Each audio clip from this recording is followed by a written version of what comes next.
Let's begin, everyone. All right. Okay, now let's go back to serious stuff. Not that life hacks are not serious, but they're lightweight way to keep the class engaged. Okay. So we're continuing with regression. Remember last time we covered this really neat way of writing the normal equations for linear regression models. That regression matrix A only requires knowledge of the basis functions. Excuse me, but you can only build that matrix and use that approach only when the model is linear in the coefficients. So the coefficients show up linearly. The coefficients that you're trying to find show up linearly. Okay? So, and we did this one example first. We went ahead and programmed this together. I have another coding example that I'd like to do together, but this kind of takes a slightly different twist, complicates things a little bit. Environmental engineers dealing with the impacts of acid rain must determine the value of the ionic product of water, they call it Kw, as a function of temperature. Scientists have suggested, I don't know why they switched from environmental engineers to scientists. It's like, they could have kept environmental engineers, right, or engineers, right? So have suggested the following equation to model this relationship. And that equation is minus log 10 of Kw, which is the ion product of water, is equal to some coefficient A over the temperature. They call it TA, it's just T, the absolute temperature, plus B log 10 of T plus C times T plus D. So the model itself is very nonlinear in terms of the temperature. There's 1 over T, there's log T, right? But the coefficients show up linearly. So from the perspective of regression, the normal equations are going to be linear. Okay, so we can do everything we've learned so far. We can work with this. So TA is the absolute temperature in Kelvin, and A, B, C, and D are parameters. And we are given these data, temperature and Kw. Okay. All right, so these are the data that we're given. So one way to, one would think, well, if I want to extract Kw, right, I need to raise this to the, I need to take 10 to the power of this, right, to get rid of that log. But when you do that, the model becomes nonlinear, right? We're trying to solve for Kw. So instead, I'm going to suggest, let's not solve for Kw. The model is linear as itself. Let's just solve for minus log 10 Kw, that entire quantity. And then once we solve for that, then we can take 10 to the power of that number, and then we will get Kw. Does that make sense? So call minus log 10 Kw, call new Kw, like New Jersey, New York, right? New Kw, right? So call that, the whole thing, minus log 10 Kw, as your new right-hand side, as your new y value, all right? So with that in mind, I'm switching nomenclature from T to X just to stay within the nomenclature we've adopted. And minus log 10 Kw, I'm calling that Y model, or the Yi values. And I can get that information from Kw itself, right? I just take minus log 10 of that. And that's our model, minus A over T, or minus A x to the inverse, right? Or T inverse, plus B log X, plus Cx, plus D. I substituted T with X, okay? The basis functions are X inverse log X, X, and 1. And therefore, our regression matrix is, in this form, x1 to the negative 1, log x1, x1, and 1. x2 to the negative 1, and so on. Remember, each column represents the different basis functions. So this is x inverse, this is log x, x, and 1. And then the rows, they represent the observations, observation 1, observation 2, and so on. All right? So let's go ahead and do this in Python.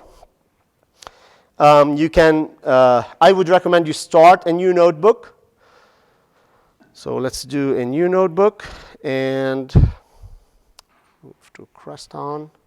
Yeah, and we'll do it together. I'll move the slides over there just to remind you of the problem statement.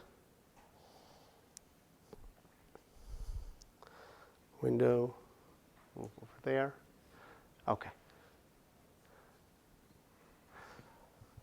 So again, I'm going to just copy paste the boilerplate stuff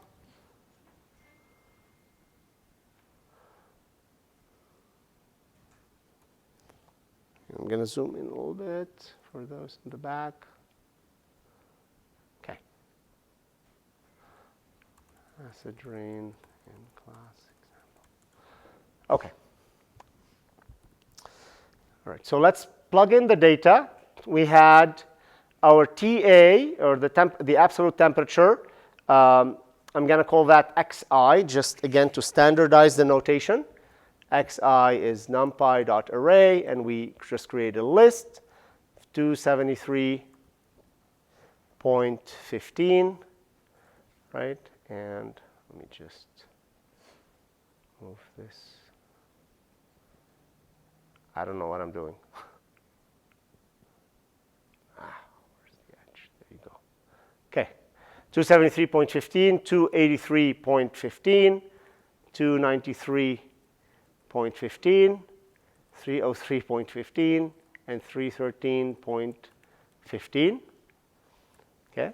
And now the kW values that are given to us, remember, we're not going to solve for kW. We're going to solve for minus log 10 kW, and then we're going to regress on minus log 10 kW, and then extract kW from the regression model. But first, I'm just going to enter the kW input values, np.array. So those are the original kW values, 1.164 e to the minus 15, very, very small values, 2.950 e to the minus 15. 6.846 e to the minus 15. When you're doing scientific notation, don't do times 10 to the power like star star minus 15. That takes Python an inordinate amount of time to compute, and it's often riddled with round off. Just do e to the minus 15 or e to the minus 14. 6.846 e to the minus 15, 1.467 e to the minus 14, and 2.929 e to the minus 14. All right. Now our yi values for the model that we're working with is simply log 10 of kW, right? Minus mp log 10 of kwi, right? So we are working with yi and xi, right? Because I'm solving for this entire, that's my y value here. Because if we were to just convert to kW, we need to raise this entire equation 10 to the power of this equation that makes the model nonlinear. Okay? So just keep it like this. Okay. All right, so what do we do when data is at hand? Plot it to understand. Okay? All right. Let's plot it, scatter plot. Okay, very nice. It does look like a straight line. Almost, right? Huh. Okay, good. So that's our data.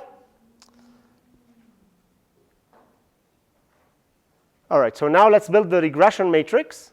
Remember, we're following the approach of this regression matrix, right? Okay. So I need to do NumPy column stack of x inverse, log x, x, and 1. For 1, to create an array of ones, a column of ones, I need a NumPy array of ones, right? np.ones. Of size what? The length of the data that we have. So I need n, the length of the data, which is len of xi or yi, whichever value. And then for the regression matrix A is numpy.column stack, remember? And then we just simply put the basis functions at the different values. So 1 over xi, right? So that gives us that first column, 1 over x1, 1 over x2, 1 over x3, and so on. I'm going to put 1.0 so that Davin doesn't give me a hard time. mp.log 10 of xi, right? And then xi, and then mp.ones of size n, right? Because 1 over xi is of size n, because it's going to go over x1, x2, x3, all the way to the last number of point, to the last point, right? And log 10 xi is also of size n, because it's going to go log x1, log x2, and so on. Okay? This is a matrix of numbers. So if you're in doubt, just print it out, print A, right? It's just a matrix of numbers. And what? You have 4 numbers, indeed, because we have 1, 2, well, hold on. 1, 2, 3, 4, 5. Okay, so it put them as 1, 2, 3, 4, 5, right? So you have, in each column, you have 5 numbers. Indeed, 1 over xi, et cetera, and the last column is just ones. Okay. So now we build the coefficient matrix for the normal equations, which is ATA, which is A dot transpose multiplied by A, and the right-hand side, or right-hand side is A transpose multiplied by what? Yi, not KWI, because our model now is based on log 10 of minus log 10 of KWI. So that's my right-hand side. Okay, and then finally we solve it, solution, mp.lin algebra.solve, ATA, and right-hand side. And when you print solve, so let's solve it and print it, it gives you 4 coefficients. 5 coefficients, A, B, C, D, 5 coefficients, that's right. 1, 2, 3, 4, sorry, 4 coefficients, 1, 2, 3, 4. A, B, C, and D, right? These are the coefficients of the model. So the first one is A, so you have A over T plus B, this is the second one, and so on and so forth, okay? So now we build our model. So def model. That model takes some x value and those 3 coefficients, A, B, C, and D. Okay, and it returns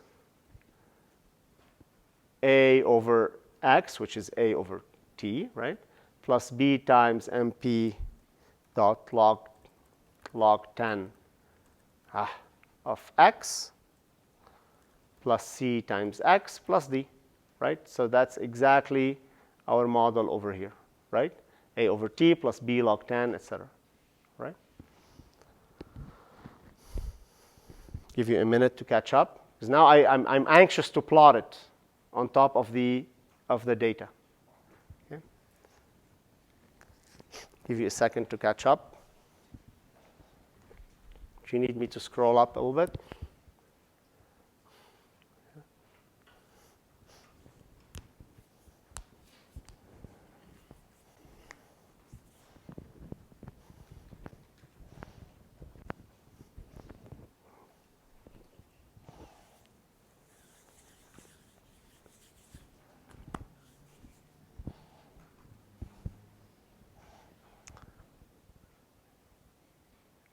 Yes.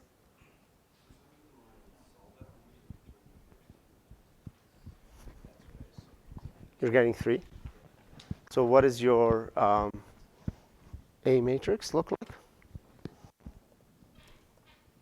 You're missing x. Right. Yep. You're missing one of the parameters. So, okay. So if you're done, I want you to try now to plot the model continuously on top of the discrete data. Okay? So create a lin space and plot that model and put the original data, the transformed data, on top of it.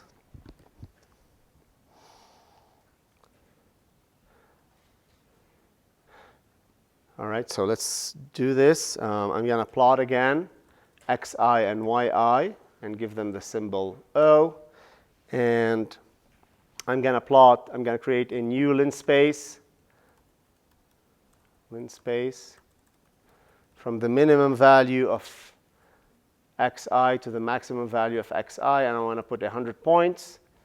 And I'm going to use that lin space to make a nice smooth plot for the model, xi new, and then model, xi new, and then star solve.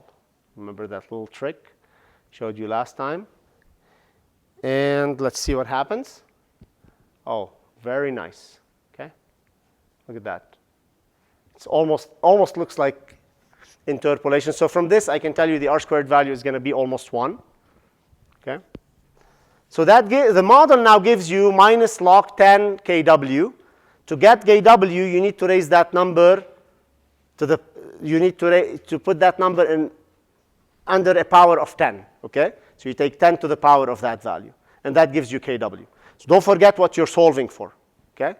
Here we're solving, this y-axis here is minus log tan kW.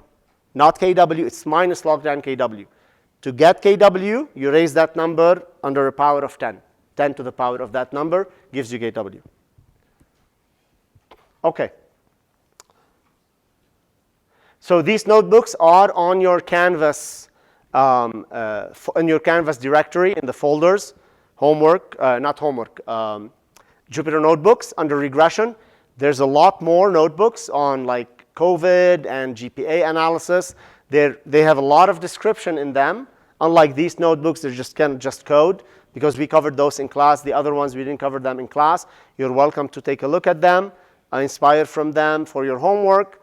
Also for your homework, you'll have to use the R squared routine that I showed in class last time.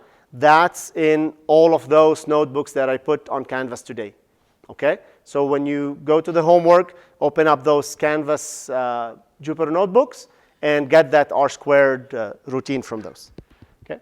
So we can compute the R squared value and do more things here, but I just want to move on. There's a lot more material to cover. Okay, now you ask, so remember last time I told you Python becomes more limited when you are trying to come up with a non-standard polynomial model for regression. When you put sines, cosines, exponentials, etc. And the question is there a built-in utility in Python to perform linear regression with arbitrary basis functions? Yes. There are new tools actually coming every day on the market with scikit-learn and things like that that are kind of quite an overkill for simple regression, but they allow you to do regression with arbitrary models. But thankfully, SciPy has a very simple function or routine, let's call it, that allows you to do basic regression with arbitrary models, and that is called curve fit, all right? So that comes from the scipy.optimize module. Remember fsolve, where we got that from SciPy. So there's another one called curve fit, also sibling of fsolve, and it's in the scipy.optimize called curve fit. And the way to use it is, you see that signature I have, popped pcov, I'll explain what those mean, equal curve fit of model xi, yi. That's the simplest way to use this curve fit. So curve fit is a routine that does actually full nonlinear regression. We're going to use it by the end of this lecture for full nonlinear regression. But its power is that it allows you to provide a model with parameters. So that's the important piece of information here. If you remember, polyfit was able to do regression if you choose the number of points or the order less than the number of points plus 1, right? If you choose n, 1 or 2 or 3, it just does a standard regression to straight line, quadratic, etc. But it cannot do arbitrary models. Curve fit does arbitrary models.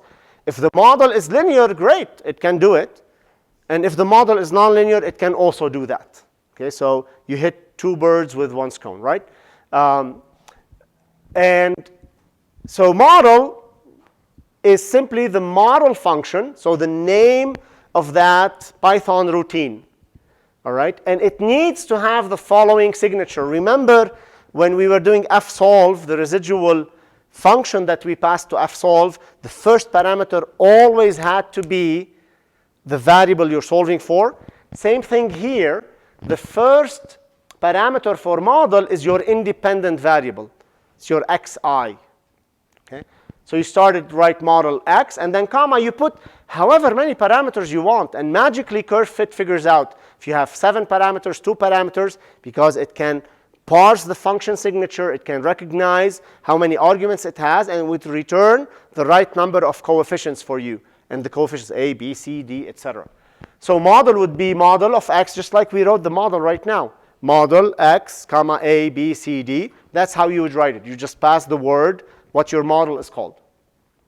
xi and yi are the input x and y data. Okay? Now this routine returns 2 numbers. Okay, 2 numbers. The first one is p opt, or 2 quantities.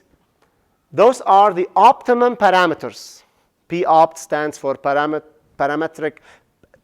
optimization, or optimized parameters, okay? So those are the A, B, C, and D coefficients of your model. P-cov is the covariance. Don't worry about that, okay? Just you're concerned with P-opt. Those are the coefficients for your model, yeah? For the model part, you always need to like define a function.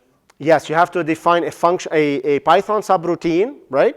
And call it, my model for bacteria. First argument is x, and followed by all the coefficients for the model, okay? All right, and so now we can use curve fit to try to redo the problem that we just did. How about we do that? Okay, we can do it on the two problems we did. We can do it for this problem that we just did right now, actually. All right, let me see. So now from scipy.optimize, import curve fit. Okay, so now I have curve fit. Still importing with that star here. Come on. Okay, there you go. So curve fit, if you look at the function signature, it has a bunch of things, x data, y data, right? The minimum number of things you need for this to work is your model, which is f, x data, and your y data. All right, so now, this is what I'm going to do. I'm going to pass this acid rain model, right? And then I'm going to give it xi and yi. And I'm going to store the result in coefs and covariance, whatever, just two numbers or two quantities, and run it. It ran. What did it do? Let's print coefs. Okay, so these coefficients, if curve fit did the job, these coefficients should be the same as the ones we solved using linear algebra solve, right? Thank you, Tanner. Okay, so are they? Look at that. So first coefficient on our end, we have 5.18. So actually, let me print sol under it. Print sol. Oh, look at that.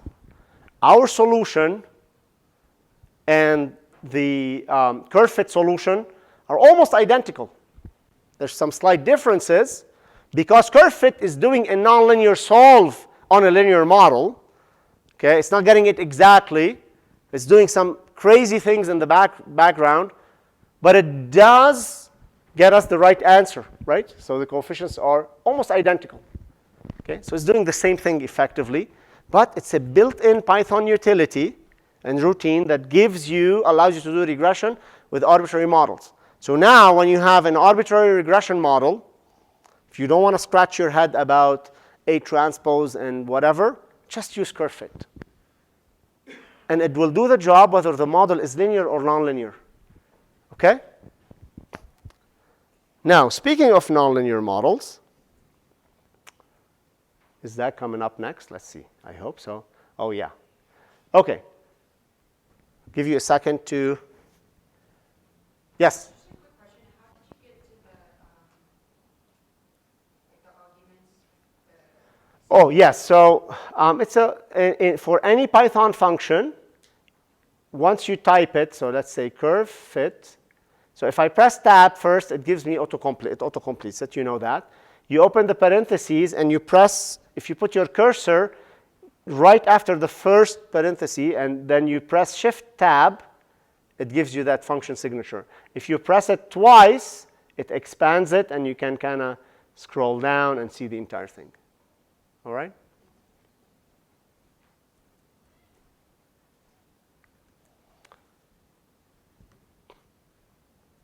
All right. Still typing?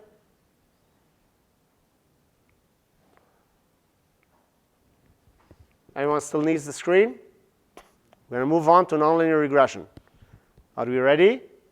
Nonlinear, schmonlinear. It's easy, right? You guys know a lot by now, right? Let's compare yourself to the beginning of the course where you knew nothing. No, it's just joking.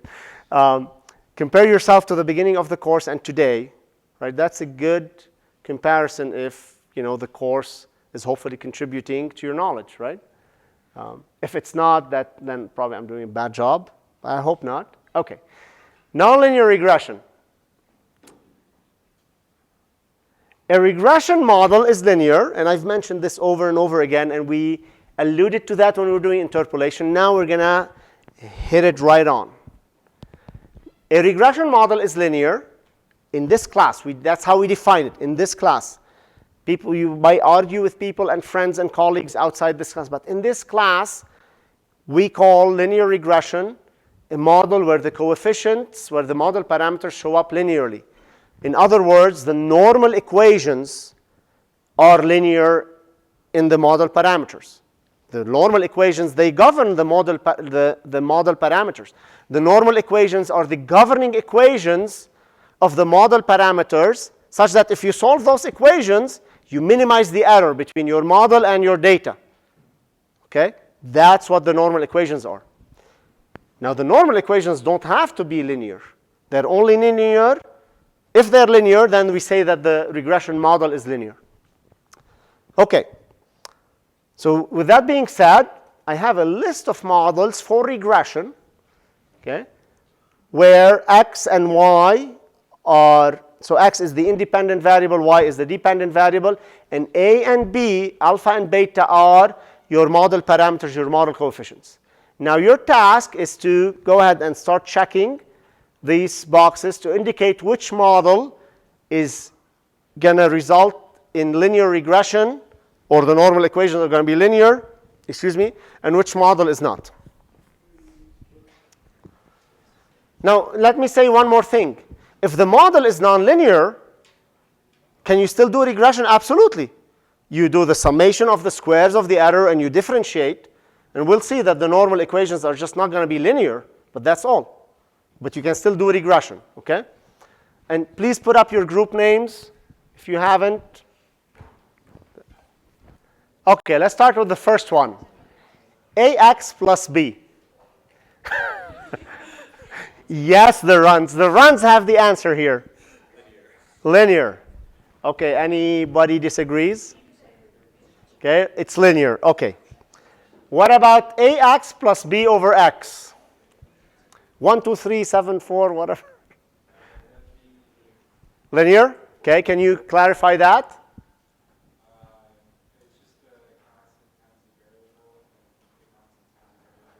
Yeah, so 1 over x, although it's a nonlinear thing, but it doesn't matter. From the perspective of regression, it's b that matters, right? So you can call 1 over x, it's just 1 over x, just a number. Okay. All right, sine of a times x plus b. Linear? Linear? Nonlinear? Nonlinear? Why not? Okay, but sine A, what if you call it capital A? Right? So it's a reassignment. You're allowed to reassign. So if you were to call that capital A, then you have capital AX plus B, right? So it would be linear. It would be, if you did it like this, if you left it in this form, you'd have to use a nonlinear solver to solve that, and it would be tremendously costly for you. Instead, just simply calling sine A as capital A makes it linear. You solve it linearly, and then you extract the little a. In fact, whoever came up with this model should have just called it AX plus B, right? So it's a kind of little trick. It's like going back to the first model, AX plus B, and me saying, well, A is actually sine of omega, right? Okay, so it is linear.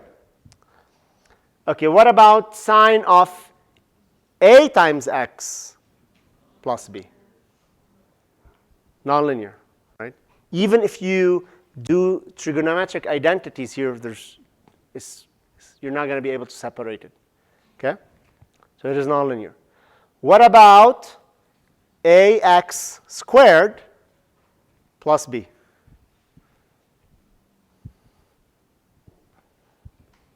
Remember, you can reassign.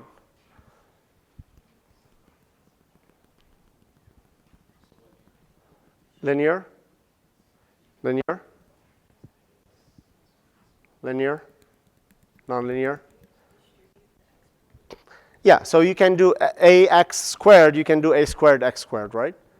And a squared is just a, right? It's just a number, okay? So it is linear. All right, x to the power a plus b. Remember, you cannot take logarithms, but x to the power a plus b. Well, how does a show up in this equation? Very nonlinearly. X to the, there's no way to take it out. Okay, so it is nonlinear. A to the power x plus b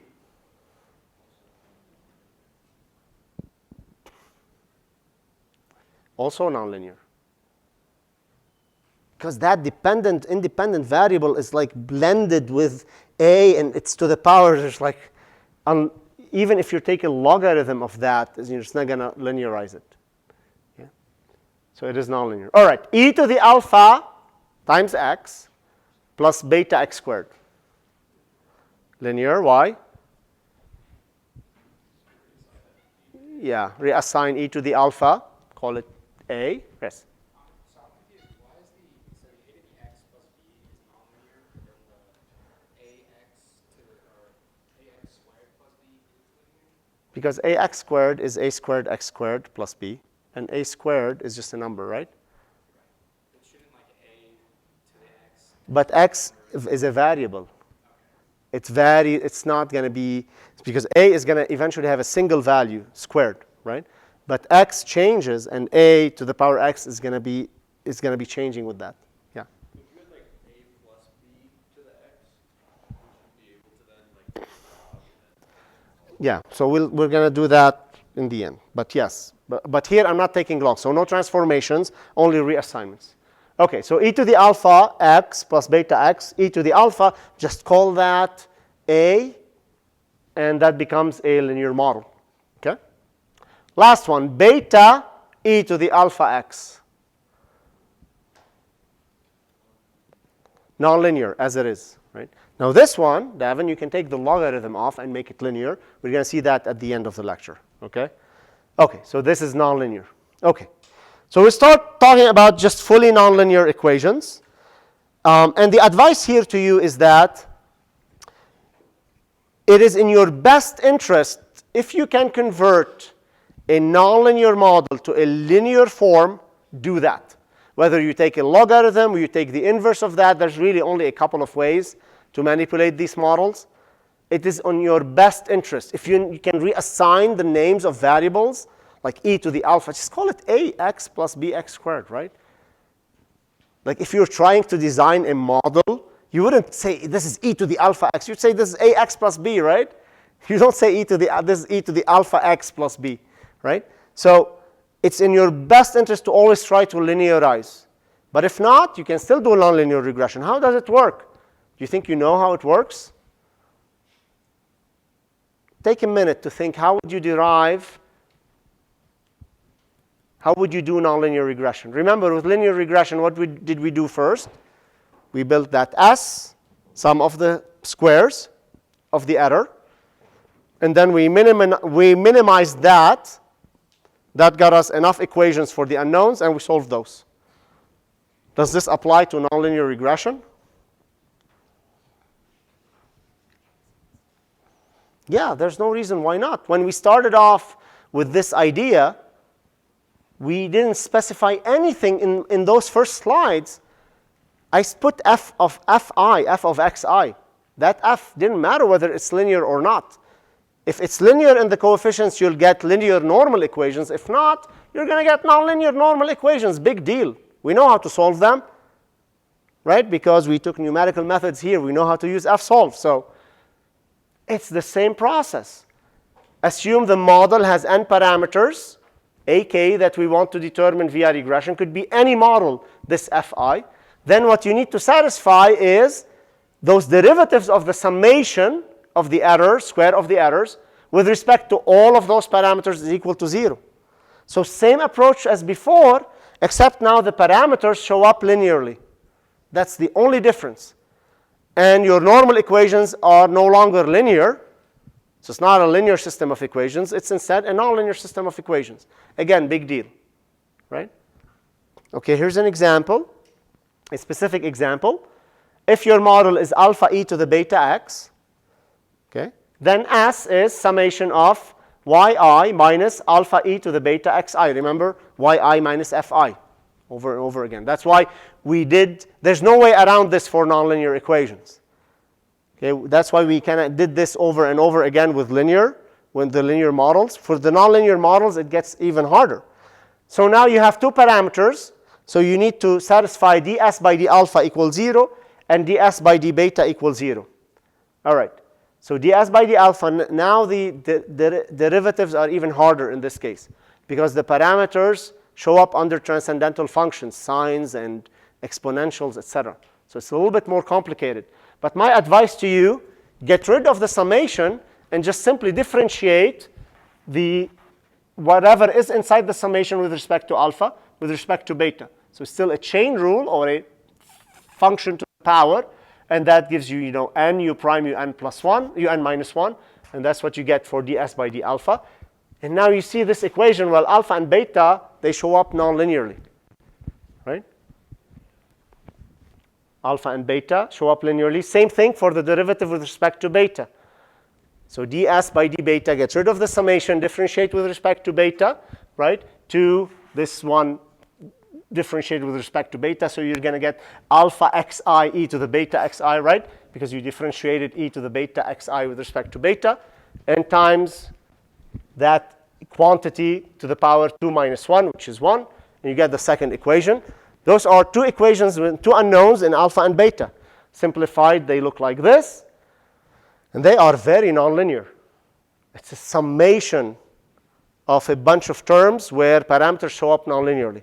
If you thought if you thought we were having a hard time with nonlinear solvers before, this is gonna make the residual functions even harder. Okay? But these are two nonlinear equations with two unknowns. We know how to solve those because we did fsolve. So, everything ties back in to whatever we did before, right? That's how why the sequence of in this course has been laid out this way. Okay, so now here's an example of doing nonlinear regression. The following model is frequently used in environmental engineering to parameterize the effect of temperature on biochemical reaction rates per day. So the biochemical reaction rate is K equal K20, whatever that means. That's a parameter for that reaction that they're dealing with, theta to the power t minus 20. Now, K20 and theta are parameters that we are trying to estimate. T is the temperature. That's your independent variable. And K is your reaction rate. That's your Y variable. Okay? And you are given these data. So T is in Celsius, and K is the reaction rate per day, right? How many things happen per day? Let's put it this way. So 6, 12, 18, whatever. Okay. Use nonlinear regression to estimate the reaction rate at T equals 17 Celsius. First, use curve fit, derive the system of nonlinear regression equations, and solve those using fsolve. So first, we're going to use curve fit. So we're going to just jump on Python. We don't need to derive the normal equations because we're not using fsolve yet. We're just going to use curve fit. With curve fit, all it needs is a model, right? So let's go ahead and do that. Grab your notebooks. Create a new one. Okay, so I'm going to make a new one here.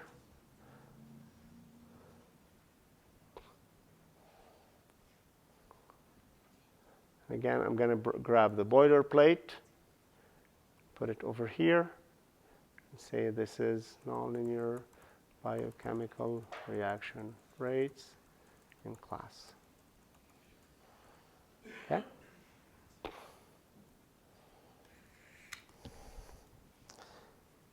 All right. So the data is given to us, if I find my cursor. The data is given to us here. Let me zoom out of this a little bit. So for temperatures,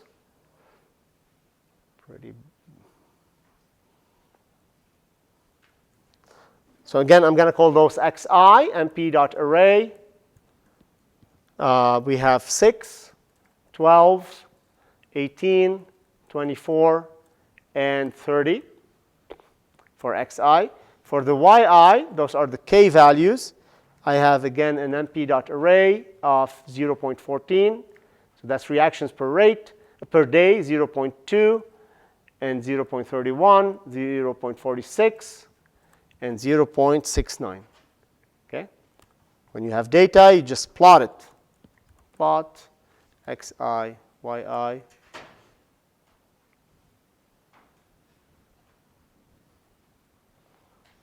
Right?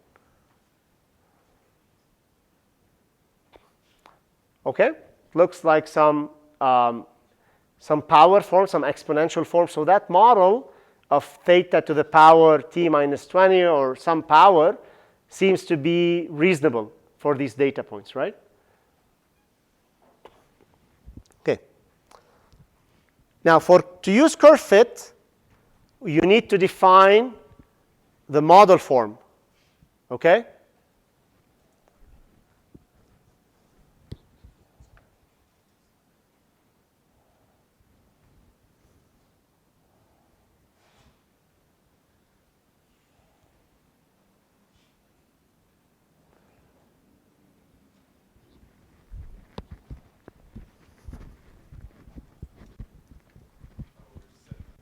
Oh, for next lecture. Okay.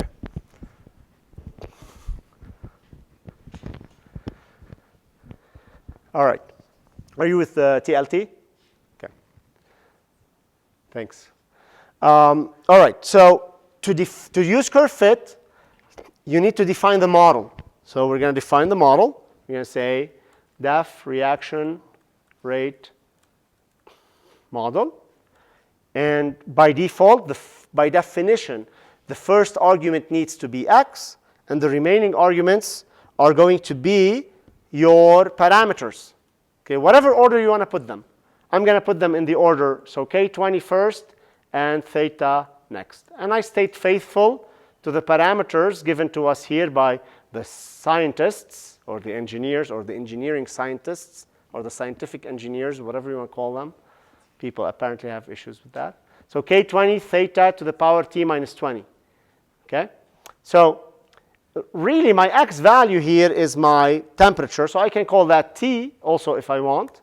We can call it T. And this simply returns k20 times theta to the power of t minus 20. Right? K times theta to the power t minus k20 times theta to the power t minus 20. We are trying to find k20 and theta, right? We're trying to find those. Those are the parameters. That's okay. Put them in here because Python is going to run through a bunch of numbers and try to find the values that minimize the total error. So you don't have to worry about it. What is t? Well, Python is going to pass values for t. Okay? So just define that model. Finally, let's do from SciPy. Oops. From, I would put this at the beginning, but optimize import curve fit. So I think it's just better to put this at the beginning. Okay. So now we have our model defined. And simply, all we have to do this nonlinear regression is call curve fit. So remember, curve fit returns two quantities, p optimized and p covariance, and that's equal to curve fit of our model, which is the reaction rate model. Just give it the name and the xi and yi data. And if you run it, it works. Great.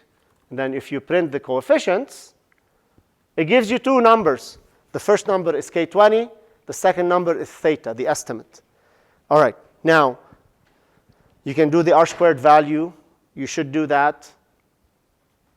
I'm not going to do it now because I need to move on with the lecture, but you should do that. But at least I'm going to plot it. Okay, at least I'm going to plot it.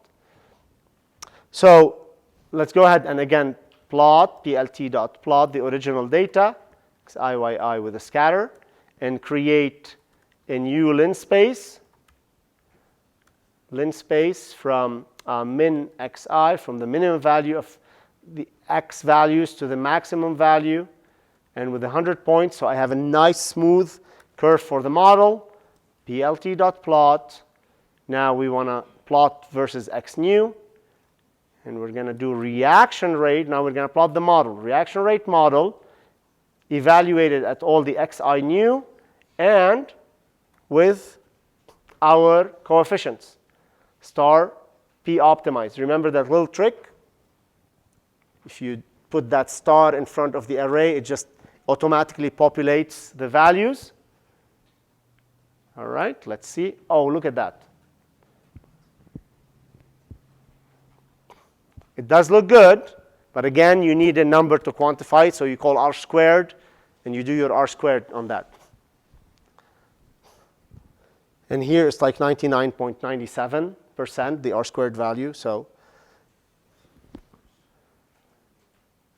okay, where are we at? Do you want me to scroll up, scroll down, zoom out a little bit? If you're stuck on anything, ask me right now. In your homework, you're going to repeat all of these activities using polyfit, using curve fit, using the A transpose approach, using the derivatives, using fsolve. I couldn't find the R squared, It's under the Jupyter notebooks in homework, in Jupyter notebooks in files. Jupyter notebooks. It's in the coding activity 2 or 3 or 4. Okay, so check the coding activity 2. It's the it's the bacterial disease-carrying bacteria. So it should be in that one too. If you still can't find it, let me know, please. Okay. All right. So now I want you all to make sure you have this curve in front of you. Do you all have this curve in front of you? Yes? Anybody does not have this curve in front of them? Okay. Let's heal that right now. Return. You have a 0. You need to put theta over here. So backslash theta, yep. Or just call it theta, right? Go ahead. Perfect, yep. That should work.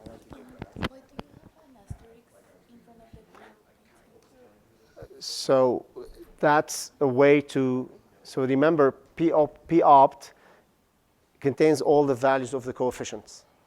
So just like last time, if you remember, we had to get A is p-opt 0 or sol 0, B at C and D, right? So rather than have to go through all of them, you just can grab, it just takes star p-opt, it automatically takes A and put it in the first value, B, C, D. So if you have 50 parameters, right, it makes it very easy, okay?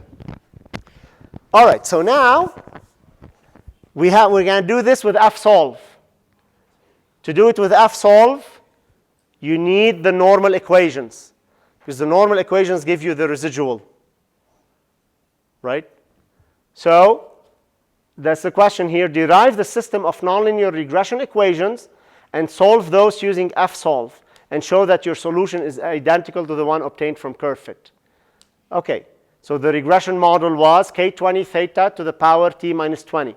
And it would be helpful in your, like when you're writing or studying, if you use a different color for the coefficients, that could make it easier for you to kind of reason about it, right? And sum of the squares is simply sum yi minus k20 theta to the power ti minus 20, summed over all the data points, right? And then s is minimum if ds by dk20 is 0 and ds by d theta is 0, right? So you do the derivatives, and that is going to be tedious, all right? And you're going to have to do that on the homework. You need to know how to do that very well, because I guarantee you this is going to be on the exam. Many problems are going to be like this. What are the normal equations? Like 4 or 5 problems even. What are the normal equations? What are the normal equations? So you need to master this. You need to get it, okay? And they're not going to be different than simple power formulas or exponential formulas or sine formulas. Okay, that's as complicated as they could be. Really, this is one of the more complicated problems. All right, so now you have, oops, where am I? So if I convert things to xi and yi for simplicity, I have two nonlinear equations with two unknowns, and I called alpha, I called it A, and beta, I called it, oh, no, this is different, sorry. This is a different problem. Never mind, my bad. What am I talking about? Okay, so now we need to go and, so we have two equations, forget regression for a second. We have two equations and two unknowns. Two nonlinear equations and two unknowns. We have to define a residual function in Python and pass it to fsolve so that we're able to solve this. All right, so let's do that.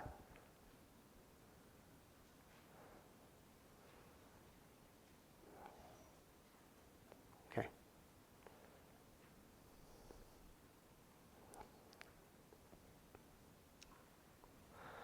Now, if you remember, maybe not, you might have to go back to your nonlinear lectures.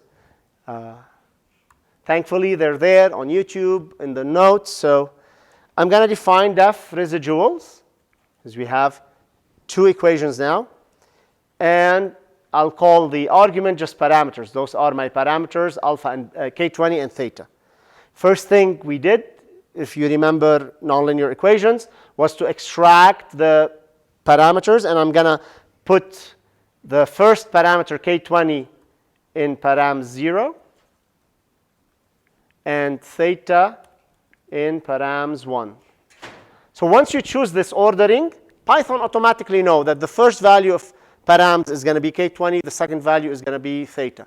You can swap the order, it doesn't matter, and Python will return the values accordingly. Okay, just be consistent. Okay, so now we have two residual functions. Luckily, these are already in residual form, right?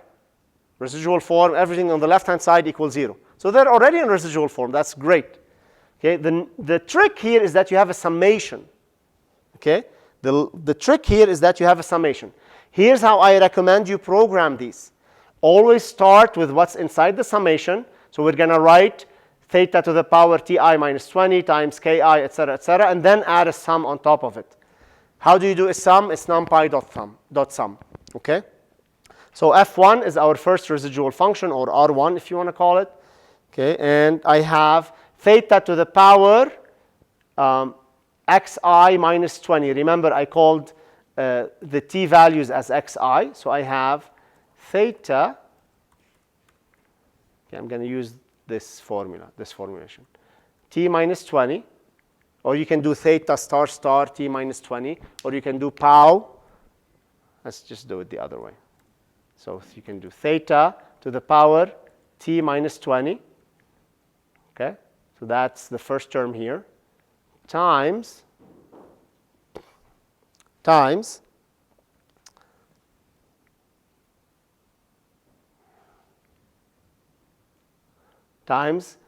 ki minus k20, etc. So what is our ki here is actually yi, right? Those are the y values, minus, oh, I'm doing it this way. Okay, there you go.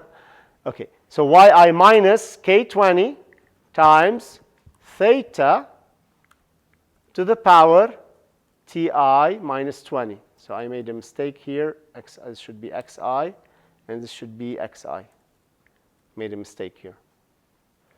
Thanks for correcting me. Okay. No, seriously, like this is where you will make mistakes when doing nonlinear regression using fsolve. Always.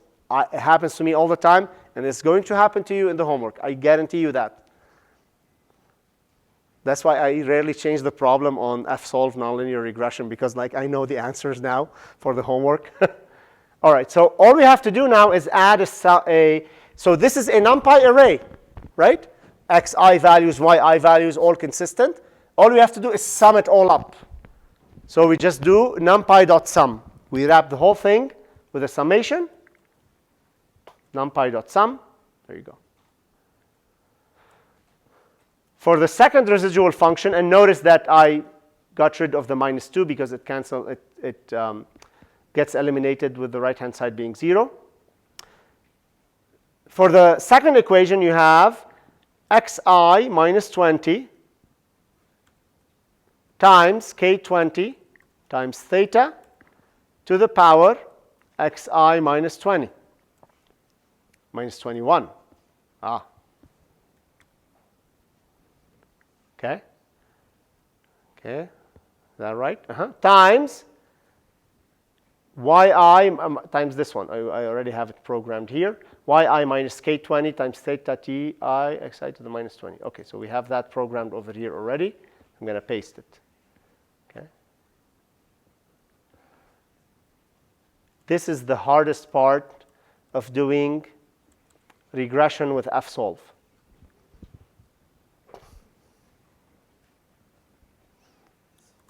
Like, what if your company didn't allow you to install curve fit, right? So you have to use fsolve. It would be a foolish thing to do, right? But you're stuck with fsolve, so you have to know this. All right. So now we return a numpy.array containing the residuals in that order, f1, f2. Whew.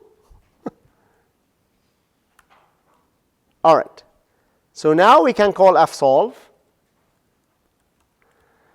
Now, what is the bottleneck of nonlinear solvers?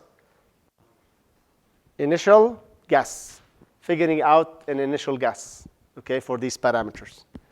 Okay, so fsolve, we're going to call the residuals. And for now, I am going to give you, in your homework, in the exams, I'll give you the initial guess. But eventually, as you move with your career, you will have an idea of what these values are. If you've been studying whatever these reactions rates are, trust me, you're going to know very likely what these parameters are going to be, the ballpark values, right? And I'm going to give it an initial guess, x0 equals 0.1 and 0.2, right? And if I print sol, oh, it's going to crash. fsolve is not defined. Okay. And so we just need to import fsolve, and it's the sibling of curve fit. So from scipy.optimize import curve fit and fsolve. Let's go back down here.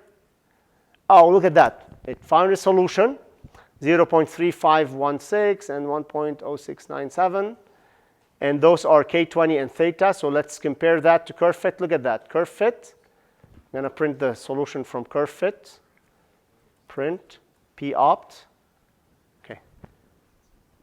There you go. Yes? For the F2, is that middle on xi supposed to be minus 21? Minus 21. Yeah. Because you have an n minus 1. So t minus 20 minus 1 becomes minus 21 because you're just with the differentiation. But this is so cool because you're using this mysterious subroutine called curve fit, and now you know what's going inside it. This is exactly what curve fit is doing. It's simply doing a glorified nonlinear solver for your model.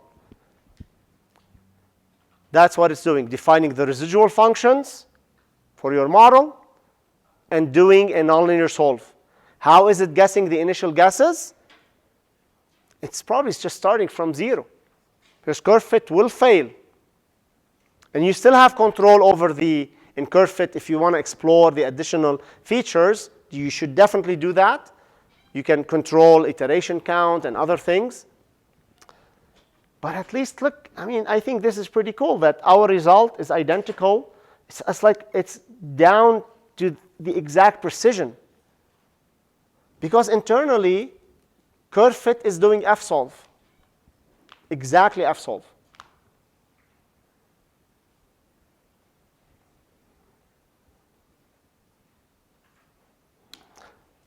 And you can plot them and make sure, we already did the plotting. So, okay. I have one last thing to discuss, and we will be done with regression. I have 8 minutes. So I'll at least get started with it. It's on one question of your homework, so I would like to cover it a little bit. I know you don't start your homework until Thursday evening, so so I'm not worried. I can cover it next Tuesday.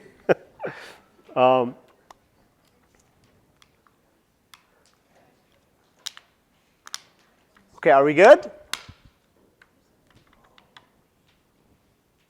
Okay. Almost done.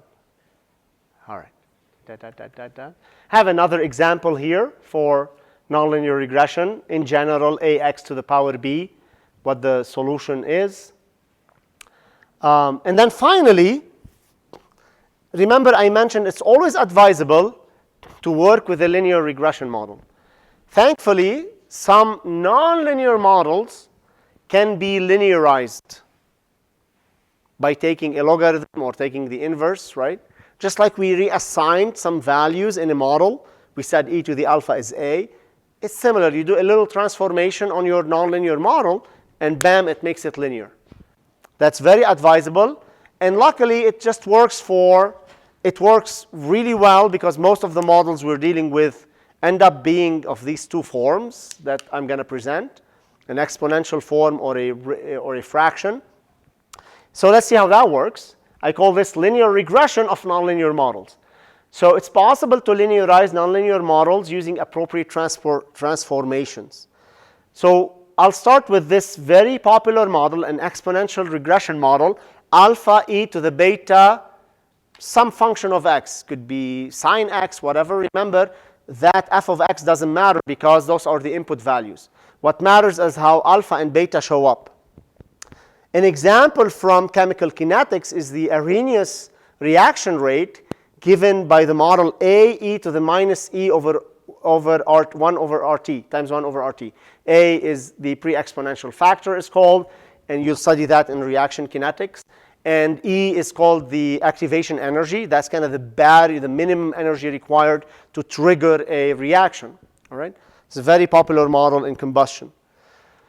So, but that fits to the general form I gave on the left, alpha e to the beta f of x. Alpha is a, beta is minus e, and f or beta is e, and f of x minus 1 over RT. Okay? Now, what do you do with this model to linearize it? You take the logarithm of both sides. If you were to do that, then on the left-hand side, you get log y model, which is still a number, a series of numbers, right? Because those are going to be yi data given to you. And use the rules for logarithm. Log a times b is log a plus log b. And then in this case, b is e to the beta f of x, which becomes beta times f of x if you take the log of that. And now simply reassign values now. Call this log y model. Call it a new sequence of y values. Remember, in your data analysis, you're going to get y values and f of x values or x values, whatever, right? Those are tabulated. You can take their logarithm or you can just do whatever you want with them, right? What matters here is the alpha and beta showing up linearly. So if you call this your new y model, call it capital Y. Log alpha, now call it A0, A0. And beta is A1. And this whole f of x is just simply call it x. Okay? So then you have a linear model. It's transformed. So to go back to alpha and beta, you have to invert everything back. But that's not an issue. That's not an issue. You're working now with a linear model that's going to give you linear normal equations, easier to solve, more comprehensible. And in this case, your y model is log of your lowercase y model. A0 is log alpha. So you can extract alpha once you solve for A0 and A1. And your capital X is f of x. So let's do an example with this Arrhenius rate. K is the rate constant. K is equal A e to the minus e over RT. So the parameters here are A and EA, the activation energy. R is a gas constant. T is the temperature. So gas constant is given to you. Temperature are data that you've measured. And K is the rate constant. So these are the data I have here for benzene, some reaction in benzene to chlorobenzene. Temperature and reaction rates, reaction rate constants. So for these different temperatures, I have 1, 2, 3, 4, 5 data points, right? And we want to do a regression on that. So if I take the logarithm of that equation, you get log k on the left-hand side, and then log a minus EA over RT. And then simply just call that, reassign that. Capital Y is log k, C0 is log a, x, capital X, is minus 1 over RT. So why is this useful? Because you have temperature values and you have R values. Just create a new array, call it X, and put in it minus 1 over RT. And you just deal with that X and do the regression on X, capital Y, on C0 and C1, right? And then you have your solution, right? So this would be the regression matrix with these basis functions, 1 and X, which is minus 1 over RT. So we can do that. I don't think we have time to do that. We can do that next Tuesday, okay?